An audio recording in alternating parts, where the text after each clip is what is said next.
জয় গুরু, বন্দে পুরুষোত্তম। এই যুগে ঠাকুরের কথা বলা যেরকম সৌভাগ্যের, ঠাকুরের কথা শোনাও সৌভাগ্যের। একটা মা 3 বছর ধরে প্যারালাইসিস পেশেন্ট, গলা থেকে পা পর্যন্ত প্যারালাইসিস, হাত পা কিছু হিলাতে পারে না, শুধু মুখে বলতে পারে। তার ছেলে তার দেখাশোনা করত।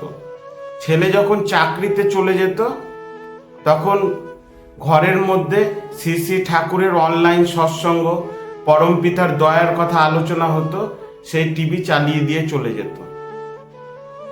একদিন চাকরি থেকে এসে হাত মুখ ধুয়ে মা মা বলে ডাকছে। মা তখন রান্নাঘরে ছেলের জন্য খাবার বেড়ে দিচ্ছে।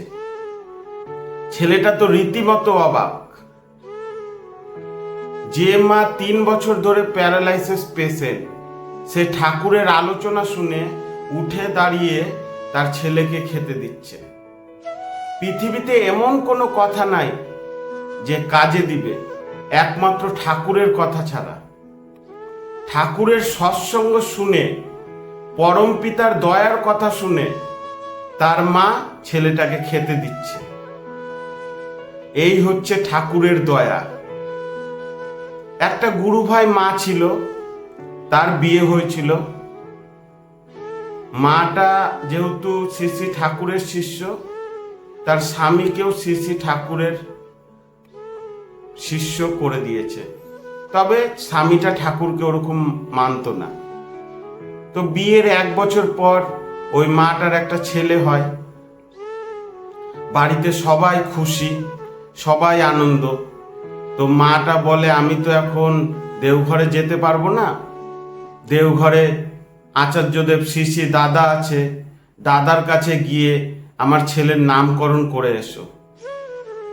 তো স্বামীটার ওরকম কোনো ইচ্ছা নাই, তবু বাড়িতে ছেলে হয়েছে তাই আনন্দে আনন্দে দেওঘরে গেছে। দেওঘরে গিয়ে শ্রী শ্রী আচার্যদেব দাদাকে প্রণাম নিবেদন করে বলল, আমার একটা ছেলে হয়েছে, ওর মায়ের আর আমার খুব ইচ্ছা ঠাকুর বাড়ি থেকে যেন ছেলেটার নাম দেওয়া হয়। ঠাকুর বাড়ি থেকে ছেলেটার নাম দেওয়া হয়। তখন শ্রী শ্রী দাদা ছেলেটার নাম একটু চোখ বন্ধ করে বসে তারপরে বলল, ছেলেটার নাম দৈপায়ন। এই নামটা খুব একটা পছন্দ হলো না। কোন পুরাতন যুগের নাম দৈপায়ন?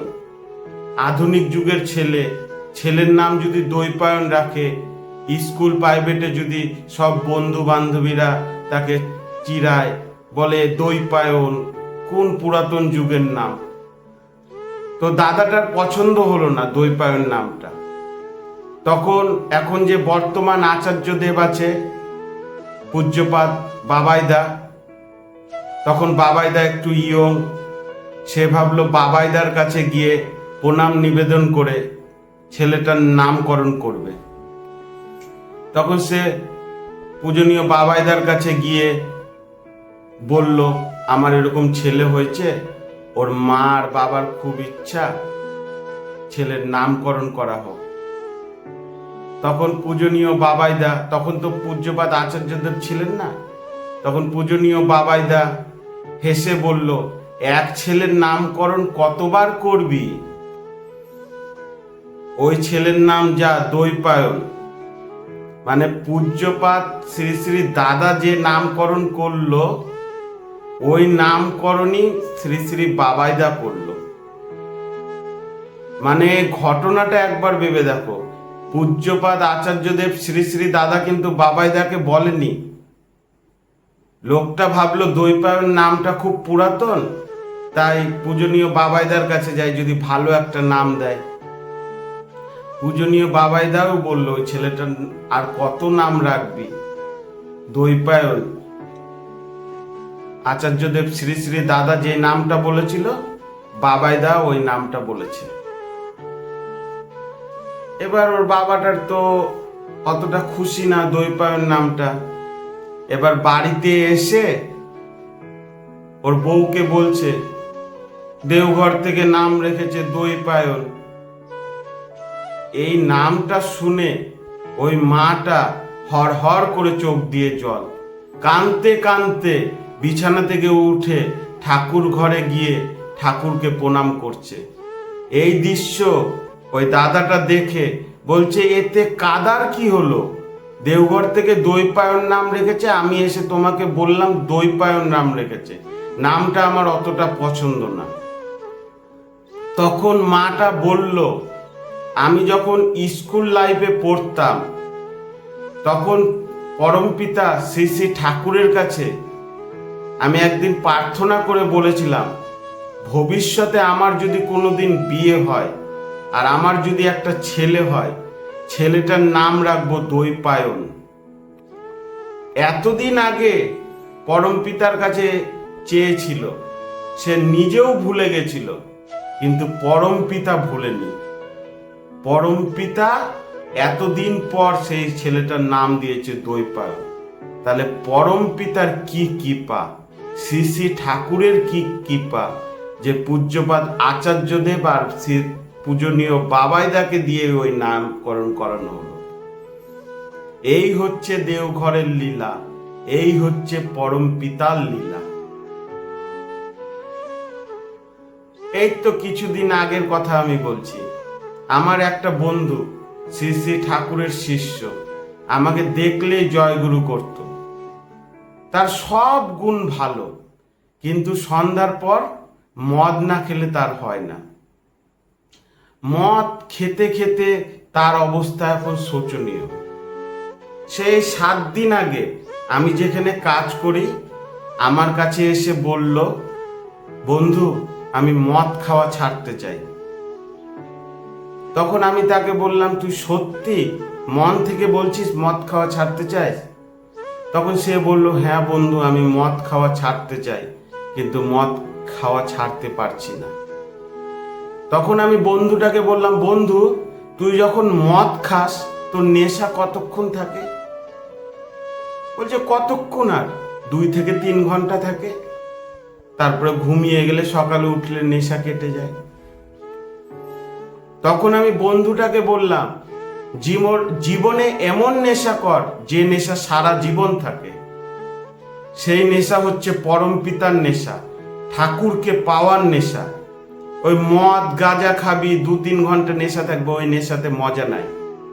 পরমপিতার নেশা কর, সারা জীবন তোর ওই নেশা থাকবে।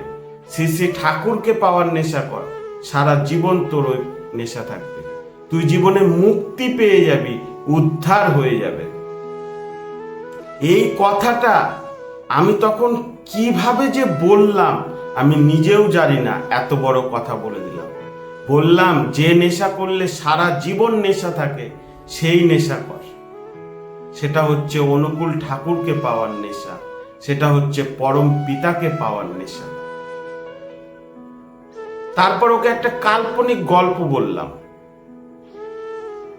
গল্পটা হচ্ছে একবার গরু চারে খাবার খেতে খেতে একটা মোবাইল খেয়ে ফেলে। এবার মোবাইলতে যখনই ফোন আসে গরুটা পুরা লাফালাফি দড়ি ছিঁড়াছিঁড়ি করে। আবার যখন মোবাইল বাজা বন্ধ হয়ে যায় তখন আবার চুপচাপ থাকে। আবার যখন মোবাইলে ফোন আসে, মোবাইল যখন ভাইব্রেট হয়ে বাজতে আরম্ভ করে, গরুটা আবার লাফালাফি করতে শুরু করে দেয়। এবার গরুর মালিক যে আছে সে তো ভাবছে গরুটাকে কিভাবে ঠিক করা যায়। তখন একটা সাধুর কাছে যায়, সাধুর কাছে গিয়ে বলে ঠাকুর, সাধুজি এই প্রবলেম হয়েছে, গরুটা খাবার খেতে খেতে একটা 1600 মোবাইল খেয়ে নিয়েছে। এবার মোবাইলে যখনই ফোন আসছে, রিংটন বাজছে, গরুটা লাফালাফি করছে, চিৎকার চেঁচামেচি করছে, দড়ি ছিঁড়ে দিচ্ছে। গরুটা ঠান্ডা হতেই পারছে না, এই দৃশ্য আর দেখা যাচ্ছে না। তখন সাধুটা বলল গরুটাকে নিয়ে একটা গভীর জঙ্গলে চলে যায়। সেই মতো গরুর মালিকটা গরুটাকে টানতে টানতে একটা বিশাল গভীর জঙ্গলে নিয়ে চলে গেল, যেখানে জনবসতি নাই, কিছু নাই, শুধু জঙ্গল আর জঙ্গল। সেইখানে গিয়ে গাছের সাথে বেঁধে দিল। গরুটা দিনের পর দিন, সপ্তাহের পর সপ্তাহ, মাসের পর মাস একদম ঠান্ডা, কিচ্ছু আর লাফালাফি করছে না, দৌড়াদৌড়ি করছে না, দড়ি ছিঁড়ছে না। তো গরুর মালিকটা অবাক হয়ে গেল, গরুটা এত ঠান্ডা হলো কি করে। তখন সে আবার গুরুজির কাছে গেল, গুরুজিকে প্রণাম নিবেদন করে বলল, গুরুজি, এ তোমার কি লীলা, তুমি কিভাবে এটা ঠিক করলা? তখন গুরুজি হেসে বলল, আমি তোকে গভীর জঙ্গলে নিয়ে যেতে বলেছি, যেখানে বাড়িঘর নাই, জনবসতি নাই। যেখানে বাড়িঘর নাই, জনবসতি নাই, মোবাইলের নেটওয়ার্কই থাকবে? মোবাইলের নেটওয়ার্কও নাই। মোবাইলের নেটওয়ার্ক না থাকলে মোবাইল বাজবেও না, গরু লাফাবেও না। এটা হচ্ছে অকাল্পনিক, কাল্পনিক একটা গল্প। এর থেকে আমরা কি বুঝতে পারি? এর থেকে বুঝতে পারি, তুমি যখন মদের নেশায় আসক্ত, গাঁজার নেশায় আসক্ত, তখন তুমি তোমার সার্কেলটা থেকে দূরে সরে যাও। তুমি যদি ভাবো মাতাল বন্ধুদের সাথেও মিশবো, আবার মদও খাবো না, গাঁজার বন্ধুদের সাথে মিশবো, আবার গাঁজা খাবো না, তা সম্ভব না। তুমি মাতাল বন্ধুদের থেকে অনেক দূরে চলে যাও, যেন তোমার নেটওয়ার্ক ওরা না পায়, তোমাকে ফোন না করতে পারে। তাহলেই তুই মদ ছাড়তে পারবি, নালে মদ ছাড়তে পারবি না। পৃথিবীতে যেরকম ভালো শক্তি আছে, ওরকম খারাপ শক্তিও আছে। খারাপ কিছু ছাড়তে গেলে শক্তিশালী কিছুকে ধরতে হবে, আর সেই শক্তিশালী জিনিস হচ্ছে আমাদের পরম পিতা, আমাদের শ্রী শ্রী ঠাকুর অনুকূল চন্দ্র। বন্ধুটা 7 দিন থেকে মদ খাচ্ছে না, বলল এখন আমি আগের থেকে অনেক ভালো আছি। প্রথম 2 দিন 3 দিন হওয়ার পর মদের নেশা খুব চেপেছিল, মানে মদ খেতে চাচ্ছিল। কিন্তু ওই যে বলেছি গল্পটা, খারাপ কিছু ছাড়তে গেলে শক্তিশালী কিছু ধরতে হবে, আর শক্তিশালী বলতে আমাদের পরম পিতাকে ধরতে হবে, শ্রী শ্রী ঠাকুরকে ধরতে হবে। তাহলে মদের নেশা, গাঁজার নেশা সব ছুটে যাবে। পরম পিতাকে ধরলে সব কিছু সম্ভব, অসম্ভব বলে কোনো কিছু নাই। কিন্তু পরম পিতাকে আঁকড়ে ধরতে হবে, শক্ত করে ধরতে হবে। আজ দিকে দিকে যা চলছে, কোথাও মদের আড্ডা, কোথায় মেয়েদের সাথে রেপ, কোথায় মেয়েদের উপর অত্যাচার, কোথাও গাঁজাকে মারামারি করছে, কোথায় ছুরি কাচারি নিয়ে মারামারি করছে। সমাজ একদম শেষের দিকে, আর এইভাবে চলতে থাকলে সমাজ একদম শেষ, তুমিও ভালো থাকতে পারবে না। তাই জন্য দেওঘর থেকে ডিপি ওয়ার্কের উপর এত জোর দিয়েছে। ডিপি ওয়ার্ক কোনো মোবাইলের আপডেশন না, কোনো খাতা কলমের জিনিস না, কি এরকম না যে আমার ভালো হোক, আমার ছেলের চাকরি হয়ে যাক, আমার বোর যেন একটা ছেলে হোক, একটা মেয়ে হোক। নিজের চাওয়া পাওয়া বাদ দাও। ডিপি ওয়ার্ক মানে সমাজকে একদম পরিশুদ্ধ করা। জল যেরকম ফিল্টারে দিলে শুদ্ধ হয়ে বেরায়, পরম পিতার রস নিলে পরে সেরকম খারাপ থেকে ভালো হয়ে বেড়ায়। শুঁয়াপোকা যেরকম প্রজাপতিতে রূপান্তর হয়, তেমনি খারাপ মানুষ ভালো মানুষে রূপান্তরিত হয়। কিভাবে? ঠাকুরকে ধরলে, পরম পিতাকে ধরলে, শ্রী শ্রী অনুকূল চন্দ্রকে স্মরণ করলে তুমি শুঁয়াপোকা থেকে প্রজাপতি হবে, খারাপ মানুষ থেকে ভালো মানুষ হবে। আমরা দেশলাই দেখি, দেশলাইয়ের কাঠি দেখি, কাঠিটার কি কিছু পাওয়ার আছে? কিন্তু যখন দেশলাইয়ের বারুদের কাগজের সাথে মারি তখন ঠক করে জ্বলে ওঠে। তেমনি আমরা দেশালের কাঠি, ম্যাচ বক্সের কাঠি। আর কার সাথে লাগলে আমরা জ্বলে উঠবো? পরম পিতার সাথে জোড়া লাগলে আমরা জ্বলে উঠবো, শ্রী শ্রী ঠাকুরের সাথে জোড়া লাগলে আমরা জ্বলে উঠবো। তাই শ্রী শ্রী ঠাকুরকে শক্ত করে ধরতে হবে, পরম পিতার নাম শক্ত করে ধরতে হবে। আর পরম পিতাকে একদিনে পাওয়া যায় না, ছোট ছোট পদক্ষেপ নিতে হবে, ছোট ছোট। যেরকম সকালে উঠে হাত মুখ ধুয়ে ইষ্টিভীতি করতে হবে, তারপর প্রার্থনা করতে হবে, তারপর একটু ঠাকুরের যাজন শুনতে হবে, তারপরে ঠাকুরের পুজো করতে হবে, ঠাকুরের বই পড়তে হবে। এরকম ছোট ছোট পদক্ষেপ করে পরম পিতার কাছে পৌঁছাতে হবে। আজকে দেখো না, আমি কাজ থেকে আজকে বাড়িতে আসলাম, বাড়িতে এসে পকেটে একটা ছোট্ট চাবি, তার চাবিটার থেকে বড় হচ্ছে একটা তালা, তালাটাকে খুললাম, খোলার পর দরজা খুললাম, দরজা খোলার পর বাড়িতে ঢুকলাম। তাহলে সব থেকে বড় কি? বাড়ি। বাড়ির থেকে ছোট কি? দরজা। দরজার থেকে ছোট কি? তালা। তালার থেকে ছোট কি? চাবি। ছোট ছোট পদক্ষেপ, ছোট ছোট পদক্ষেপ করে এগাতে হয়। একবারে বড় কিছু পেয়ে যাব, একবারে পরম পিতাকে পেয়ে যাব, একবারে বড় কোনো জিনিস অ্যাচিভ করব, এটা ভাবলে কোনোদিনও হবে না। একটা বাড়িতে ঢুকতে গেলে প্রথমে তালা খুলতে হয়, তারপর দরজা খুলতে হয়, তারপর গেট খুলতে হয়, তারপরে বাড়িতে প্রবেশ করতে পারি। তো পরম পিতাকে কি এমনি এমনি পেয়ে যাব? পরম পিতাকে পেতে গেলেও ধাপে ধাপে ধাপে এগাতে হবে। তাহলে ঠিক আমরা পরম পিতাকে পেয়ে যাব, ঠিক আমরা শ্রী শ্রী ঠাকুরের কাছে পৌঁছাতে পারব। বহু বছর ধরে একটা গুরু ভাই নিয়মিত মন্দিরে আসতেন, সকাল সন্ধ্যায় প্রার্থনা করতে, ঠাকুরের নাম জপ করতে। ইদানিং কিছুদিন হলো তার মন খুব খারাপ। একটা গুরু ভাই বলল, কি ব্যাপার, তোমার মন খারাপ? তখন গুরু ভাইটা বলল, মন্দিরে মনে হচ্ছে কালকে থেকে আর আসবো না। তখন গুরু ভাইটা প্রশ্ন করলো, কেন? তখন গুরু ভাইটা বলল, মন্দিরে আর আগের মতো পরিবেশ নেই। সব সময় সমালোচনা, পরনিন্দা, পরচর্চা, অল্প কিছু তর্কাতর্কিতে ঝগড়া, বাড়ির সমালোচনা। আর মন্দিরে আসতে ভালো লাগছে না। আগেকার মতো আর সময় নাই।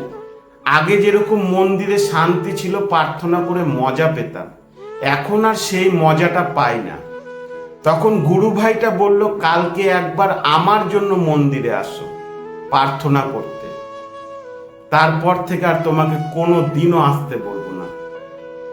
সেই মতো গুরু ভাইটা তারপরের দিন মন্দিরে আসলো। ওই গুরু ভাইটা একটা ঘটিতে জল নিল, কানায় কানায় ঘটিটা জলে ভরা। তখন গুরু ভাইটাকে দিয়ে বলল, আজকে তোমার একটা পরীক্ষা নিব, তোমার হাতে এই যে ঘট ভর্তি জল দিয়ে দিলাম, এই ঘটটা নিয়ে মন্দিরের চারপাশ তুমি 3 বার প্রদক্ষিণ করবা, আর তোমার পরীক্ষা হচ্ছে এক ফোঁটাও জল যেন ঘটি থেকে না পড়ে। সেই মতো গুরু ভাইটা জল ভর্তি ঘটিটা নিল, আস্তে আস্তে করে 3 বার গোটা মন্দির প্রদক্ষিণ করলো। তার লক্ষ্য ছিল যেন জল এক ফোঁটাও না পড়ে। তখন গুরু ভাইটা এসে বলল, এই যে এক ফোঁটাও জল পড়েনি। তখন ওই গুরু ভাইটা বলল, আজকে মন্দিরে কে কে সমালোচনা করলো, কে কে পরনিন্দা করলো, কে কে পরচর্চা করলো, কে কে ঝগড়া করলো? তখন গুরু ভাইটা বলল, আপনি কি মশাই পাগল? আমার আজকে সমস্ত কি মন ছিল ওই ঘটিটার উপরে, যেন এক ফোঁটাও জল না পড়ে। আজকে আমি কারো সমালোচনা শুনতে পারিনি, কারো পরনিন্দা পরচর্চা শুনতে পাইনি, কারো ঝগড়া শুনতে পাইনি। তখন ওই গুরু ভাইটা হাসলো, বলল, এটাই তোমার পরীক্ষা। তুমি যদি পরম পিতাকে মন দিয়ে চাও, মন দিয়ে ডাকো, এরকম সমালোচনা, পরনিন্দা, পরচর্চা তুমি শুনতে পাবে না। আমাদের একমাত্র লক্ষ্য হবে আমাদের মন স্থির করে পরম পিতার চরণে নিবেশ করা। তাহলে এই সমালোচনা, পরচর্চা, এই ছোট ছোট জিনিস আমাদের কানের ভিতর ঢুকবে না। কারণ আমাদের লক্ষ্য বড়, আমাদের লক্ষ্য পরম পিতাকে পাওয়া, এইসব ছোট মোটো কিছু জিনিস না। আমরা যদি নদীতে বা পুকুরে চান করতে যাই, আর পুকুর আর নদীতে নামার আগে যে কাদা থাকে সেটার কথা ভাবি, আমরা কোনোদিন চান করতে পারবো না, কিন্তু আমরা ওই কাদা টপকে গিয়েই নদীতে আর পুকুরে চান করি। আমাদের মন থাকে চান করার দিকে, কাদার দিকে না। ঠিক আমরা মন্দিরে আসবো পরম পিতাকে পাওয়ার জন্য, শ্রী শ্রী অনুকূল ঠাকুরকে পাওয়ার জন্য, পরনিন্দা পরচর্চা শোনার জন্য আসবো না। ফুলের বাগানে মৌমাছিরা যায় মধু সংগ্রহ করতে, আবার ওই ফুলের বাগানে মাছিরা যায় নোংরা আবর্জনাতে মুখ মারতে। তো তুমি মধু সংগ্রহ করবা না নোংরাতে মুখ দিবা, নোংরা কথা শুনবা, সেটা তোমার ব্যাপার। সেই কথাগুলো শুনে গুরুবাইটার মন একদম খুলে গেল, নতুন দিশা পেল। আবার সে মন্দিরে আসা শুরু করলো, ঠাকুরের প্রার্থনা শুরু করলো দুবেলা। এখন আর ওই সমালোচনা তর্কাতর্কি তার মাথায় ঢুকে না, তার কানে ঢুকে না, কারণ তার লক্ষ্য বড়। তার লক্ষ্য হচ্ছে শ্রী শ্রী ঠাকুরকে পাওয়া, তার লক্ষ্য হচ্ছে পরম পিতাকে পাওয়া। যে পরম পিতাকে পেয়ে নিবে তার আর কিছু পাওয়ার বাকি থাকবে না। পৃথিবীতে এমন কোনো জিনিস নাই যে জিনিস তোমাকে দিলে তুমি সন্তুষ্ট হয়ে যাবে, একমাত্র ঠাকুর ছাড়া। ঠাকুরকে পেয়ে গেলে তোমার আর এই পৃথিবীতে কিচ্ছু চাই না। তোমাকে অনেক ভারী ভারী জিনিস দিয়ে দেওয়া হলো, তুমি কত দূর হাঁটতে পারবা? খুব জোর 10 হাত, 20 হাত, 1 কিলোমিটার।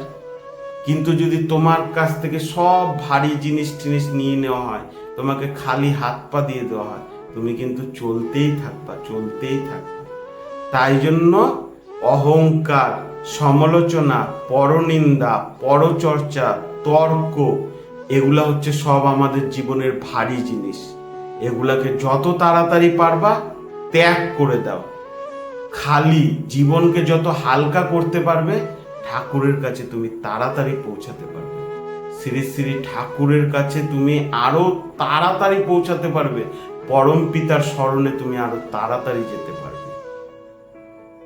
তাই আমাদের লক্ষ্য পরম পিতাকে ধরা, আমাদের লক্ষ্য শ্রী শ্রী ঠাকুরকে নিয়ে চলা।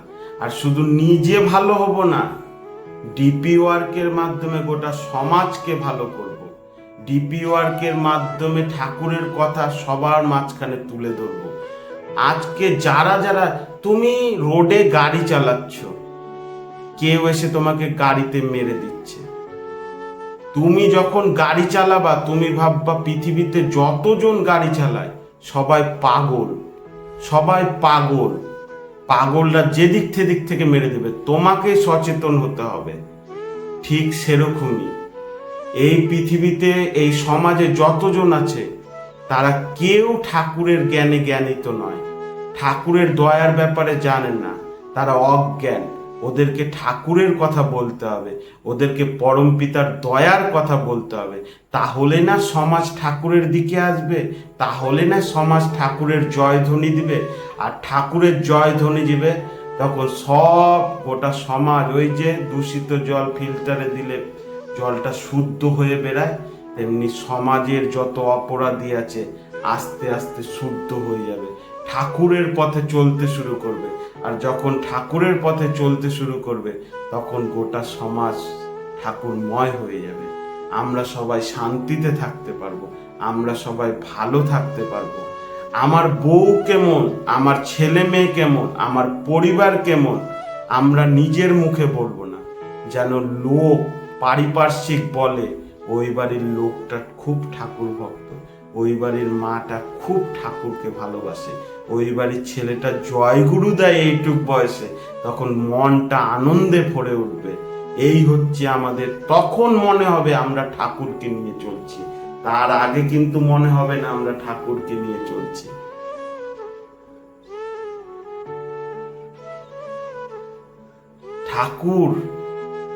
ঠাকুরের দয়ার কথা যত বলি তত যেন কম হয়ে যায়। আজকে ঠাকুরের, আমি এই যে রাত্রেবেলা করে ঠাকুরের কথা বলি, আমার বউ কিন্তু ঘুমিয়ে গেছে, কিন্তু ঘুমানোর আগে এই ঘরটা পুরো পরিষ্কার করে দিয়ে গেছে, মুছে দিয়ে গেছে, একটা ধূপকাঠি জ্বালিয়ে দিয়ে গেছে। সকালবেলা আমি ঘুম থেকে উঠে যখন ব্রাশ করতে, হাত মুখ ধুতে বাইরে যাই, বাথরুমে যাই, চান ঠান করে যখন আসি দেখি বিছানার উপরে ইষ্টিভিতির পয়সা রেডি আছে। যখন পূজা করার জন্য ঠাকুর ঘরে আসি দেখি ফুল ঠুল বাসন টাসন সব মেজে দেওয়া আছে। কার জন্য? পরম পিতার দিকে গেলে না পারিপার্শ্বিক, তোমার ফ্যামিলি সবাই তোমাকে ঠাকুরের পথে এগিয়ে দিয়ে যাবে। যেমন প্রথম নেশা করতে শিখলে এক বন্ধু গাঁজা দেয়, এক বন্ধু মদ দেয়, এক বন্ধু বিয়ার দেয়, এগিয়ে দেয়। ঠিক ঠাকুরের পথেও যদি আমরা চলতে পারি, কেউ ঠাকুরের ফুল জোগাড় করে দিবে, কেউ ঠাকুরের ইষ্টিভিতির পয়সা জোগাড় করে দিবে, কেউ পারিপার্শ্বিক ঠাকুরের কথা শোনার জন্য আমার কাছে আসবে, কেউ কোনো প্রবলেম হলে ঠাকুরের দয়ার কথা শুনতে আমার কাছে আসবে। এই হচ্ছে ঠাকুরের দয়া। আমার বউ ঘুমিয়ে গেছে কিন্তু জানে রাত্রে আমি ঠাকুরের কথা বলার জন্য উঠি, পুরা ঘর মুছে ঠুছে রেডি, একটা ধূপকাঠি ধরিয়ে দিয়েছে। সকালবেলা উঠলে ইষ্টিভিতির পয়সা রেডি থাকে, পূজা দিতে আসলে ফুল ঠুল সব রেডি করে রাখে। আমি শুধু পূজা দিই, ঠাকুরকে প্রণাম করে উঠে যাই। তো এটা ঠাকুরের দয়া না তো আর কি? আমরা ফ্যামিলির কাছে কি আশা করি? আমি কিছু করার আগেই সব কাজ রেডি হয়ে থাকে। কাজে যাই, কোনো প্রবলেমে পড়ার আগে সমাধান আগে চলে আসে। প্রবলেমে পড়তে চেলেও পড়তে পারি না, শ্রী শ্রী ঠাকুরকে বলি, পরম পিতাকে বলি, আমাকে অশান্তি দাও, আমাকে প্রবলেম দাও। পরম পিতা আরো শান্তিতে রাখছে, আরো সুখে রাখছে। ডাল ভাত খেয়েও ঠাকুরকে ডাকছি, মনে হচ্ছে রাজভোগ খেয়ে ঠাকুরকে ডাকছি। এর থেকে আর কি আশা করি এই জীবনে? ঠাকুরকে ধরেছি বলে মানে আমি আমার মা বাবা, আমি আগের জন্মে পুণ্যি কাজ করেছিলাম যে আমি এই জন্মে ঠাকুরকে পেয়েছি। ঠাকুর ছাড়া এই জন্মে এই পৃথিবীতে আমার কেউ নাই। ঠাকুরকে ধরেছি বলে আজকে আমি হাসি মুখে ঠাকুরের কথা বলতে পারছি। এর থেকে সৌভাগ্যের জিনিস কি আছে? ঠাকুরের কথা শোনাও যেমন সৌভাগ্যের, ঠাকুরের কথা বলাও তেরকম সৌভাগ্যের। ঠাকুর ছাড়া এই পৃথিবীতে কেউ নাই। তুমি একবার ধরে দেখো না ঠাকুরকে, একবার ঠাকুরের নাম জপ করে দেখো না। প্রথম 2-3 দিন একটু অসুবিধা হবে, তবু ঠাকুরকে ডাকতে হবে। দেখো, আমার খুব খিদা লেগেছে কিন্তু আমি নিজে খাবার খাবো না, আমাকে কেউ জোর করে খাওয়াচ্ছে, আমি খেতে চাইছি না, তবু কিন্তু আমার পেট ভরবে। ঠিক সেইভাবে ঠাকুরের নাম করলে তোমার ভালো লাগুক আর না লাগুক, তুমি পরম পিতার অধিকার হবে, তুমি পুণ্যের অধিকার হবে, তোমার ভিতর থেকে পাপ মুক্ত হবে। তোমার ভালো লাগুক আর না লাগুক, তুমি যদি বিষ খাও তোমার মৃত্যু হবেই। ঠিক সেইভাবে তোমার ভালো লাগুক আর না লাগুক, তুমি ঠাকুরের নাম জপ করো, পরম পিতাকে ডাকো, শ্রী শ্রী ঠাকুরকে ডাকো, তোমার পুণ্যি হবেই। তোমার জীবনে যত নোংরা কাজ থাকবে, কর্ম থাকবে, তা থেকে তুমি মুক্তি পাবেই। তাহলে ঠাকুরকে নিয়ে চলা ছাড়া এই পৃথিবীতে আর কোনো কাজ নেই। ঠাকুরকে নিয়ে চলো, তোমার কাছে সব আসবে। অর্থ, মান, যশ, সম্মান। আজকাল অর্থ সবাই কামায়, কিন্তু ঠাকুরকে ধরে যে অর্থ আমরা কামাই সেটার মজাই আলাদা। ধর্মকে নিয়ে যখন কর্ম করি, সেই কর্ম আর কর্ম থাকে না, সেটা হয়ে যায় মহাকর্ম। কর্ম তো আজকাল সবাই করে, যে খাসি কাটে ওও করে, আর যে ঠাকুরকে নাম জপ করে, পূজা করে, অর্চনা করে, সেও করে। কিন্তু ধর্মকে নিয়ে যে কর্ম করে, তার কর্ম ভগবানের পূজা রূপে ঘোষিত হয়। তাই আমরা ঠাকুরকে নিয়ে চলব। দেখো না, ঠাকুরের পথে একবার এসেই দেখো, জলে না নামলে যেরকম আমরা সাঁতার শিখতে পারবো না, ঠাকুরের পথে না আসলে আমরা ওরকম শান্তি অনুভব করতে পারবো না। ভিতরে একটা আলাদাই শান্তি, সেই শান্তির কথা আমি ভাষায় প্রকাশ করতে পারবো না। আজকে দেওঘরে গিয়ে যতই কাজের টেনশন থাকুক, যতই অশান্তি থাকুক, একটা মানে আলাদা শান্তি। শ্রী শ্রী ঠাকুরের ধামে গিয়ে মনে হচ্ছে আমি যেরকম গঙ্গা জল দিয়ে স্নান করে নিয়ে একটা আলাদা শান্তি অনুভব হয়। যেরকম চা খেলে মিষ্টি লাগে, কিন্তু চা খাওয়ার আগে তুমি একটা রসগোল্লা খেয়ে নাও, ওই চাই তোমার ফিকা লাগবে, মিষ্টি লাগবে না। সংসার জীবন তোমার হয়তো মিষ্টি লাগছে, কিন্তু তুমি ঠাকুর রূপী রসগোল্লা খেয়ে নাও, সেই সংসারটাই ফিকা লাগবে। রসগোল্লা খেয়ে নাও, সংসার করো, সেই সংসারের আলাদাই আনন্দ। আমি এত কথা বলবো ভাবতেও পারিনি। শুধু শ্রী শ্রী ঠাকুরকে প্রণাম করলাম, শ্রী শ্রী ঠাকুরের নাম জপ করে বলতে আরম্ভ করলাম, এই যে 30 মিনিট কথা বলে নিলাম। আশা করি সবাই ভালো আছেন, আর ঠাকুরের আশীর্বাদে আমিও খুব ভালো আছি। আজকের আলোচনা আমার খুব ভালো লাগলো, আশা করি আপনাদেরও ভালো লাগবে। জয় গুরু, শুভরাত্রি, সবাই ভালো থাকবেন।